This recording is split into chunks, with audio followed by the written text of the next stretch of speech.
Sleep 2 Business Genius, Business History, Fact number 10 of 107-minute read. The rise of the merchant class. For 1,000 years, medieval Europe was ordered by land and blood.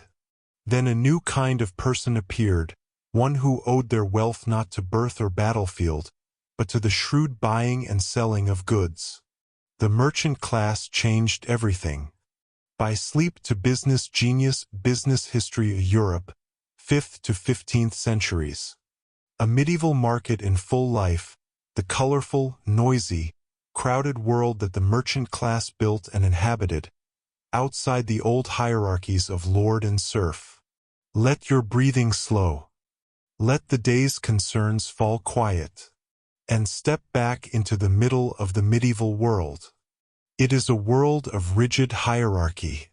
At the top, kings and lords who hold their power through land and force of arms. Below them, the clergy, whose authority flows from God. And at the bottom, the vast majority, serfs and peasants, bound to the land, owing their labor to those above them. This is the feudal order, and it has existed, seemingly unchangeable, for centuries. But in the towns and trading routes of medieval Europe, something new is stirring. A person who does not fit the old categories. Who holds no land, commands no army, and answers to no bishop. Who has wealth, sometimes extraordinary wealth, earned not through inheritance but through commerce. The merchant. The merchant was the first self-made person in European history. In a world defined by birth, they were defined by skill, the skill of finding, moving, and selling things that other people wanted. Commerce fills the vacuum. Europe, 500 to 1000 AD. Trade revives after the fall of Rome. When the Western Roman Empire collapsed in the 5th century, it took much of the commercial infrastructure of the ancient world with it. Roads fell into disrepair. Long-distance trade contracted sharply. The great cities shrank. For several centuries, Europe turned inward, local, agricultural, self-sufficient by necessity. But commerce is hard to suppress entirely. Even in the darkest centuries of the early medieval period, local markets continued to operate. Monasteries became nodes of economic activity.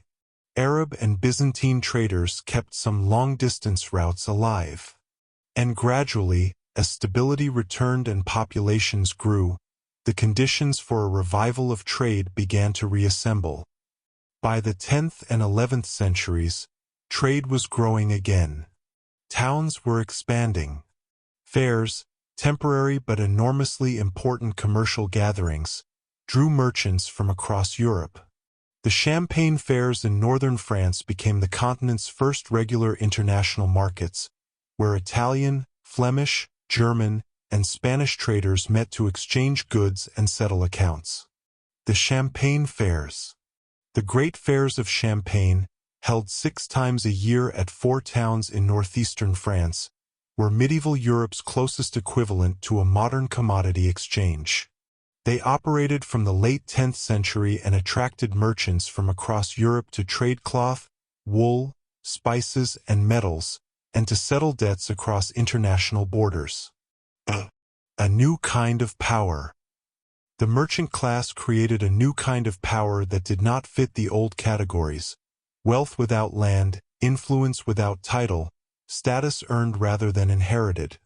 This made them both admired and deeply unsettling to the established order. The church was ambivalent about commerce. Trade was necessary, but the profit motive sat uneasily with Christian teaching on usury and the proper ends of human activity. Lords were suspicious of people who could accumulate wealth without fighting for it. And yet the merchant class grew and thrived, because everyone, including kings and bishops, needed what they provided. By the 12th and 13th centuries, wealthy merchants were founding schools and hospitals, endowing churches, and commissioning art.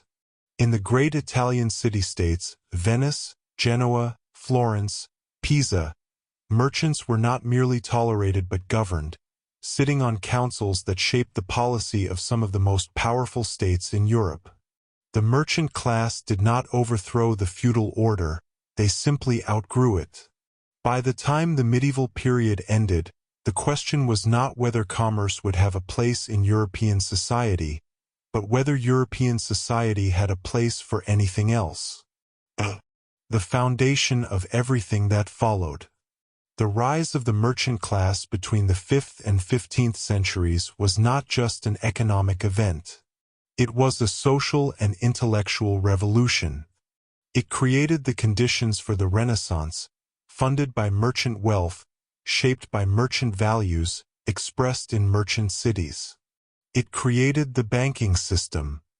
It created the legal and financial innovations, bills of exchange, insurance, double-entry bookkeeping, that would power the commercial revolution of the early modern period.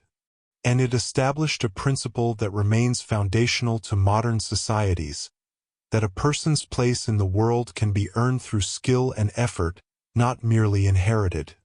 The merchant class was the first argument that achievement could matter as much as birth. Every entrepreneur, every founder, every trader today stands in a tradition that those medieval merchants began. Tags: Medieval merchants, a medieval Europe, trade history, business history, feudalism, champagne fairs, rise of commerce, sleep learning, economic history.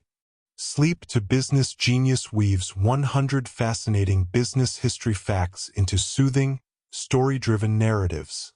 This is fact number 10 of 100.